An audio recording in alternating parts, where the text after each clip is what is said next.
김덕수 사물놀이패 보조금을 지원을 좀 해줘라. 월드컵 경기장을 빨갛게 물들여주라. 붉은 악마 티셔츠 손에 태극기를 좀 들게끔 해달라. 그리고 히든크 감독이 붉은 악마가 태극기만 올라가니까 서운하대요. 네덜란드 대형 국기를 해달라. 이런 네 가지가 주문이. 재밌는 비하인드 스토리가 있었네요. 네. 송창영의 일파만파. 저는 광주대학교의 송창영 교수입니다. 오늘은 전라남도 행정부지사 그리고 만능 스포츠맨 그리고 지금은 열혈 국회의원으로 활동하고 계시죠. 문금주 의원님 나와주셨습니다. 네, 안녕하세요. 반갑습니다. 반갑습니다.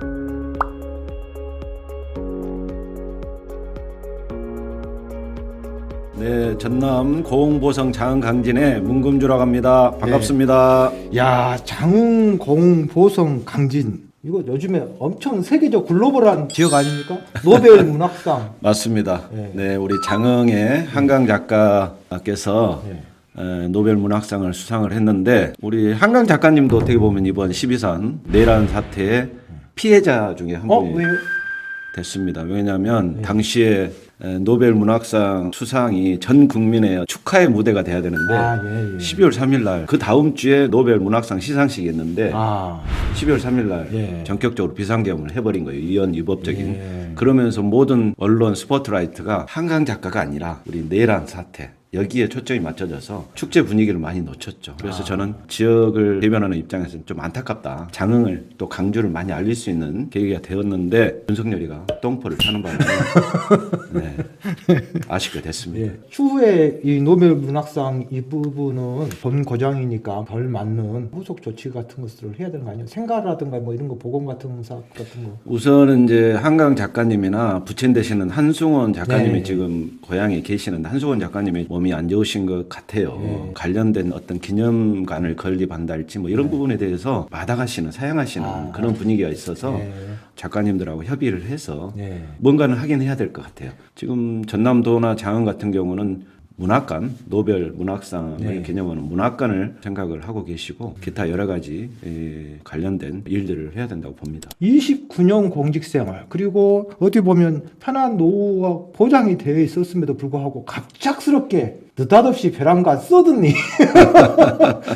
이게 정치에 입문하셨어요? 네, 그것 때문에 제가 제 집사람한테 엄청 혼났고요. 상의도 없이 결정 짓고 통보하는 식으로 해가지고 거의 죽을 뻔했습니다. 행정부지사는 내려올 때가 민주당 정부 시절이었는데 6개월 만에 전혀 생각지도 않게 윤석열 정부로 바뀐 겁니다. 그래서 제 당시의 느낌, 우리 이재명 대표하고 선거 과정에서의 윤석열의 가증스러운 모습, 거짓말하는 모습, 손에다 왕자 그리고 개사가 하고 또 알리백도 모르는 준비 안 된 후보가 대통령이 되는 걸 보면서 더 이상 이 윤석열 정부에 기대하는 것이 제가 설 자리 없겠다라는 생각을 가졌고 이제는 떠날 때가 됐다. 라는 생각하에 옷을 벗게 됐고요. 또 지내면서 보니까 공직생활 경험을 좀 잘 활용하고 국회에서 조금만 뒷받침이 되면 어려운 인구 소멸 지역인 우리 지역에 도움이 되지 않을까. 차라리 국회 쪽으로 가서 도움이 되면 좋겠다. 이제 그런 생각을 갖게 돼서 결정을 하게 됐고 또 비록 처음에 집사람이 반대는 좀 심하게 했지만 지금은 가장 든든한 우건이 되어 있다는 말씀을 드립니다. 사실은 문금주 의원님은 우리 지역의 자산이거든요. 아유, 감사합니다. 그런 공직생활 하신 것을 그냥 무등산 등산하는 데 쓰시면 안 되거든요. 근데 어떻습니까? 해보시니까 29년 공직생활 정말 많은 또 일을 업적 또 이루셨는데 또 국회의원 초선하시면서 좀 차이가 좀 있죠, 아무래도. 아무래도 차이가 있습니다. 우선 행정부지사 때는 여러 가지 정치 현안에 대해서 공직자는 언행에 신중을 기해야 되기 때문에 할 말은 많지만 하지 못하는 벙어리 같은 세월을 지내왔다면 이제 정치인이 됐기 때문에 제 나름의 생각 또 당의 어떤 정강, 정책, 현재 정치 현안에 대해서 제가 하고 싶은 말 충분히 할 수 있는 게 가장 큰 차이점이고요. 헌법기관인 국회의원은 법안 발의는 10분의 국회의원만 동의만 받으면 발의를 할 수 있기 때문에 국민에 대한 책임감 이런 것들이 좀 더 묻어나더라. 아무래도 이 공직자하고 정치인으로서의 생활은 상당히 좀 다른 부분이 있는 것 같습니다. 적응을 벌써 다 잘하신 것 같은데요. 29년 공직생활 거기에 어떻게 보면 뼛속까지 공직자셨을 텐데 지금 적응을 다 하신 것 같아요. 제가 지금 초선으로서 후보로서 이제 주변에서 그래요. 다른 다선 의원님들이 이번 초선 의원이 한 70분 되는데 남들은 다선 몇 선을 해도 경험하지 못할 일들을 초선은 이번에 다 지금 하고 있는 거다. 그러면 당신들은 이번 위기만 지나면 다선 의원이네요. 몇 선의 의원을 한 거하고 똑같은 경륜이나 이런 지혜를 얻을 수 있다. 뭐 이런 말씀들을 하는데 우리 초선 의원들께 상당히 공감하고 있습니다. 생각해 보세요. 지금 여러 다선 의원들도 비상계엄 맞아본 분이 안 계셔요. 그렇죠. 근데 저희들 비상계엄 맞았죠. 비상계엄 해제했죠.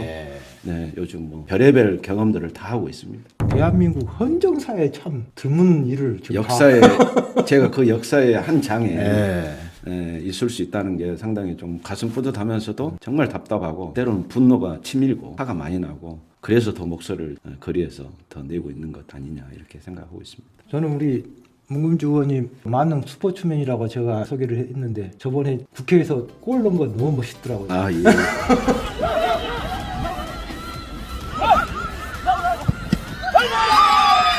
그때 국힘하고 이제 22대 들어서 첫 시합을 했었는데 우리가 일방적으로 몰고 가면서도 1대 0으로 지고 있는 민주당의 절체절명의 위기에서 제가 이분 남는 상황에서 해서 골을 한골 남는데 초는 계속 처음에는 우리분들이 골 잡지 않아 차는 얘기고 골 대고 제 볼을 받을 선수가 없어요.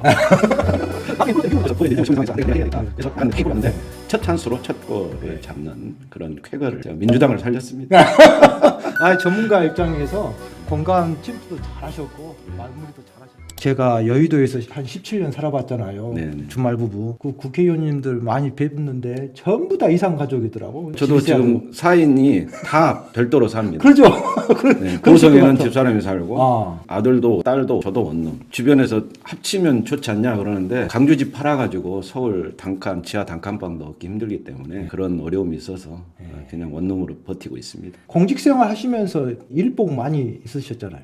일복은 좀 타고난 것 아니냐 뭐 이런 생각이 드는데 제가 제일 기억나는 건 그래도 좋은 일로 보면 2002년 월드컵입니다. 그때는 어디 계셨어요? 광주시의 자치행정 팀장이었는데 자치행정 팀장이 월드컵에 대한 여러 가지 제반 행정적인 일을 뒷받침하는 그런 일을 했는데 저희 강주에 예선 2경기하고 8강 1경기가 치러지게 됐는데 솔직히 8강에 우리 한국팀이 올라올 거라고 누가 예상을 했겠습니까? 그렇죠. 그것도 A조 1위로 올라가야 광주에서 경기를 하는데 1위로 올라가는 상상을 못했죠.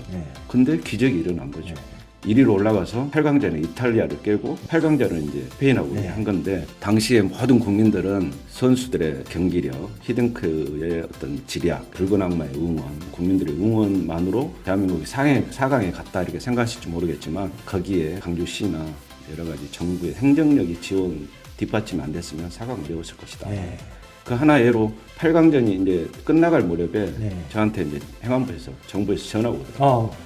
뭐 좀 준비를 해달라. 뭐냐? 김덕수 사물놀이패 보조금을 지원을 좀 해줘라. 월드컵 경기장을 빨갛게 물들여주라. 붉은 악마 티셔츠 손에 태극기를 좀 들게끔 해달라. 그리고 히딩크 감독이 붉은 악마가 태극기만 올라가니까 서운하대요. 네덜란드 대형 국기를 해달라.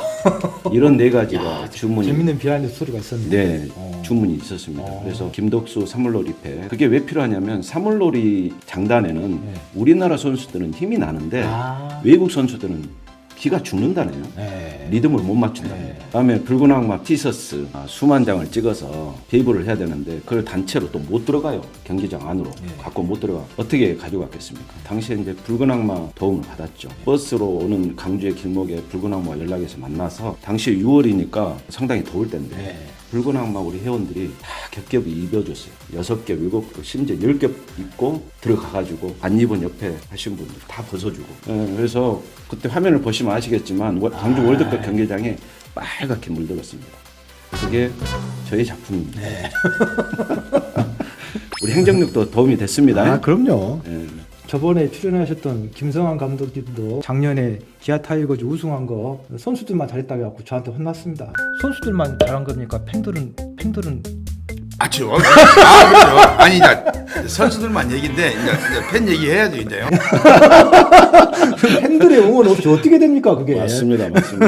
지금 초선 의원으로서 굉장히 바쁘실 텐데 지금 상임위는 네, 농해수위에 있고요. 지역 아무래도 지역이다 보니까 농림축산 임업해양을 맡는 예결특위에 예, 속해 있습니다. 근데 이제 저희 지역이 고흥보성 장흥 강진이고 우리 전남도가 아무래도 농도이자 수산업의 1번지지 않습니까? 지역적으로는 좀 잘 됐다 이런 생각을 하고 제가 아무래도 행안부 출신이니까 행안부 일이랄지 국토부 일들은 또 나름 네트워크로 잘 헤쳐나가고 있습니다. 우리 여의도 국회의사당에서 광화문까지 거리가 거의 한 10km 앞 정도 되죠. 이번에 보니까 한 8.7km, 그 정도 되죠. 9km 좀 못 되는 것 같습니다. 제가 시간으로는 2시간. 한 8일차, 9일차 이제 겪으니까 계속 걸었거든요. 하루도 안 쉬고 중간에 쉼도 없이 그랬더니 이제 일부 부상자도 좀 나오시고 저 같은 경우도 다리 튼튼하다고 유명한데 발가락에 통증이 오기 시작하고 그런 상황이 됐습니다. 주변 시민들 반응은 어땠어요? 이튿날째부터 소문을 듣고 자연스럽게 합류하신 분들이 많았고 특히 그 민주여성에서 저희들 합류를 해서 응원 많이 해주시고 구호도 같이 외쳐주시고 응원해주신 분, 손들어주시는 분들 상당히 좀 나름 힘을 받고 기운 차려서 열심히 걷고 외치고 했던 것 같습니다. 대한민국의 제일 큰 재난은 저는 갈등이라고 생각하는데 진보와 보수의 이념 갈등 이게 지금 점점 더 심각해지고 있는데 야오당이 파면을 촉구하는 대한민국 거기에 또 탄핵에 반대하는 쪽에 또 집회 이런 분들 그 현장에서 지금 계속 목도하고 계시잖아요. 현장 분위기는 어떻습니까? 탄핵을 찬성하는 이상 행동을 비롯한 우리 민주당 시민사회단체 분들은 현장에서 질서도 유지하고 혹시 모를 불상사를 대비해서 몸을 부딪히는 일이랄지 혹시 모를 성추행 뭐 이런 부분들에 대해서 주의도 주고 그런 부분에 또 끝나면 쓰레기도 줍고 나름 질서정연하게 잘 진행이 그럼요. 민주적으로 해야죠. 축제 분위기로 이렇게 가고 있는데 또 최근에 저희 지난주 목요일 날이죠. 우리 민주당 의원님들 헌재 앞에서 기자회견 하는데 우리 존경하는 백혜련 의원 여성 의원이신데 그건 정말 계란을 맞는 달걀 세례를 받는 또 그 다음날 또 이재정 의원이 지나가는 극우 세력한테 발길로 채이는 이런 것들 또 뒤에서 심한 욕설을 하고 하는 거 보면 양심을 잃어버린 그런 정치 세력들한테 휘둘리고 있는 거 아니냐 안타깝습니다. 국제적으로 지금 우리나라에 정말 어려운 상황이지 않습니까? 그런데 그런 정치적으로 진보와 보수의 이런 갈등에서 최소한의 좀 금도는 지켜줬으면 좋겠다 이런 생각이 들고요. 지금 윤석열 대통령 파면에 이어서 국민의힘을 내란 동조 세력으로 규정해서 정당 해산까지 또 뭐 얘기가 나오고 있어요. 네, 이제 관련 법률을 존경하는 동료 우리 박헌근 의원님께서 발의를 했고 저도 공동 발의에 참여를 했는데 솔직히 윤석열 씨가 위헌 위법적인 비상계엄을 한 거거든요. 국힘이 빨리 윤석열하고 절연을 했어야 되는데 요즘 보면은 완전 부안해동하고 있고 심지어는 선동하고 있고 획책을 더 하고 있는 헌법재판소를 까부수자는 그런 발언까지 하고 있고 그래서 저는 반헌법적이고 이런 세력들이 절대 우리 민주주의 사회에서 우리 대한민국에서 발을 붙여서는 안 된다. 그런 측면에서 저는 국힘은 당연히 해산이 돼야 된다. 그 우리 의원님이 대표 발의하신 것 중에 국회에서 탄핵 소추안이 가결된 공무원에 대해 보수 지급을 중단하도록 하는 이걸 대표 발의하셨어요? 네. 이거에 대해서는 어떻게? 제가 이제 깜짝 놀란 게 그 내란 윤석열 내란 수계의 가장 큰 동조 수행자가 김용현 전 국방부 장관 아닙니까? 근데 김용현 국방부 장관이 1월부터 당장 500만 원이 넘는 연금을 받는다는 겁니다. 이거는 말이 안 된다. 그래서 내란 외환의죄 중대범죄를 저지른 경우는 그 부분도 싹 해소를 해야 된다. 그게 저는 국민 정서에 맞다. 그런 측면에서 대표 발의를 했던 겁니다. 이 법안만 충분히 공감대만 형성이 되면 충분히 너는 할 수 있다. 저는 이렇게 보고요. 저는 이건 국민 정서상 당연한 거다. 그래서 반드시 통과시켜서 이분들 절대 경제적으로 도움받는 일이 없도록 그리고 다시는 그런 죄를 범하는 사람들이 안 나타나도록 해야 된다. 그런 경각심을 주기 위해서라도 저는 반드시 법이 통과되어야 한다 이렇게 생각을 하고 있습니다. 지금 아침에 지역구에서 바로 오셨다고 그러시던데 12.3 비상계엄 이후에 지금 지역이라든가 대한민국 전체의 지금 민생이 너무 심각하거든요. 말도 못합니다. 그렇죠. 네, 말도 못하고 우리나라 전체적으로 보면 지금 작년 재작년에 경제성장률 1%대였거든요. 근데 경제성장률을 1%대를 기록한 역대 상황들을 보면 IMF 때, 국제금융위기 때, 코로나 때 이때는 당연히 뭐 충분히 그럴만하다고 인식을 하잖아요. 근데 그때도 어려웠는데 지금은 아무런 외부적인 영향이 없는 상황에서 윤석열 하나로 지금 1%대를 거두고 있다. 지금 카드 사용 내역을 봐도 이 지방이 더 어려운 걸로 나타나요. 통계를 보니까 월 100만 원 수익도 안 되는 자영업자가 900만이 넘었다고 그래요. 그 안에도 경제가 어려웠었는데 12.3 연말 특수를 맞이한 자영업자들한테는 완전 치명타죠, 이거는. 근데 거기에 대한 전혀 반성이 없단 말이죠. 정말 나쁜 사람입니다. 12월 또 29일 날 무한 참사 또 생겼지 않습니까? 네, 거기에 12월 29일 여객기 참사 특별법을 대표 발의하셨어요? 네. 저를 포함해서 한 5분이 대표 발의를 해서 지금 5건이 공청회도 가졌고요. 네. 주 내용이 어떤 내용? 일단 그 유가족들에 대한 지원 내용이 좀 담겨져 있고 또 그 지역에 대한 지원 내용.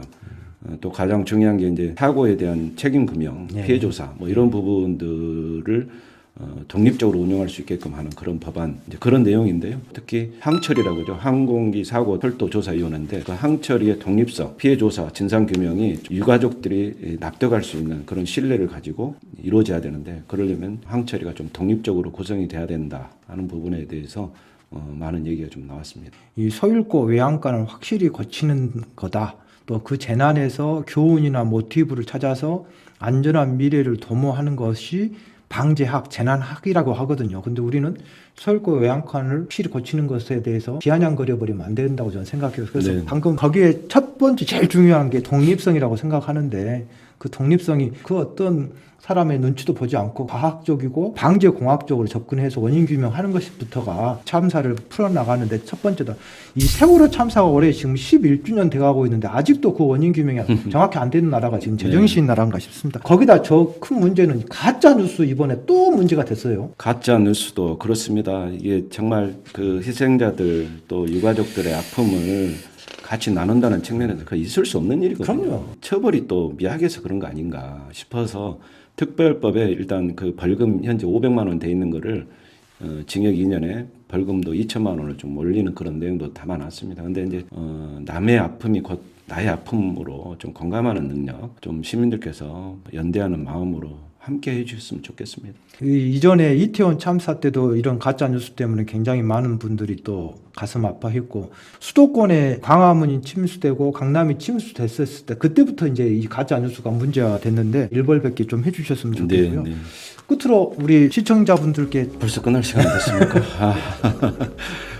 준비한 말도 다 못하고 지금 그런 것 같은데 지금의 모든 갈등, 아까 말한 그런 가짜 뉴스에 가장 큰 책임이 있는 게 저는 정부라고 봅니다. 지금 정부는 법적인 책임만이 책임인 것 같이 행동을 하고 있는데 그 법적인 책임마저도 형평성을 잃고 누구에게는 가고 가면서 자기들한테는 상당히 특혜를 받는 그런 법적인 책임, 국민들이 공평하다고 생각하지 않는 거거든요. 그리고 책임이라고 하는 게 정치인이 정치적인 책임, 도덕적 책임도 있는 거거든요. 그게 어떻게 보면 양심이라고 봅니다. 그래서 국민들이 더 분노하고 화가 치밀고 막 우울증까지 걸리는 분들이 계신다고 그러는데 저기에 대해서 치러서 우리 국정운영 빨리 정상화해야 된다. 우리 민주당이 경제를 살릴 수 있다. 이재명 대표 중심으로 민주당이 정권 재창출을 할 수 있도록 우리 지역민들 다시 한번 힘을 몰아주시고 저도 거기에 앞장서도록 하겠다는 말씀을 드리면서 국민 여러분 조금만 참아주시고 힘내주십시오. 네, 29년 행정 경력의 문금주 우리 의원님 이 지역의 큰 자산인 것 같습니다. 끝까지 또 다선 의원도 좀 해주셔가지고 대한민국을 크게 이끌어 주셨으면 좋겠습니다. 오늘 감사합니다. 감사합니다.